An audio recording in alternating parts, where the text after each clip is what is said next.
olduğu, ülkelerin zenginleşmesinin ancak nüfus azalmasıyla mümkün olabileceğinin propagandası yapıldı. Aslına bakarsanız bir Fransa'nın, bir Amerika'nın, bir İngiltere'nin, Almanya'nın zenginleşmesi hikayesi aslında nüfusun artması hikayesidir. İngiltere zengin olurken nüfusta bir patlama yaşandı. 18. yüzyıl, 19. yüzyıl, 20. yüzyıl bu nüfustaki artışın ekonomik büyümeye çok büyük katkısı oldu. Fakat bu propagandalarda, biraz önce bahsettiğim propagandalarda buna hiç değinilmedi. Nüfus artışının bir felaket olduğu, Afrika'da insanlar açsa, açıksa, eğitimsiz ise, işsiz ise bunun en önemli nedeninin çok çocuk yapmak olduğu, bunlar özellikle bu toplumlara işlendi. Türkiye'de de buna benzer propagandalar 1950'ler, 1960'larda yavaş yavaş başladı.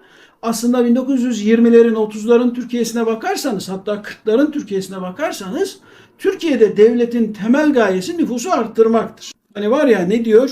10. yıl marşında da, o marşta da o Cumhuriyet'in ilk kadroları nüfusu nasıl artırdıklarıyla övünürler. 1950'lere 60'lara kadar Türkiye Cumhuriyeti hükümetlerinin temel hedeflerinden bir tanesi nüfusu çoğaltmaktır.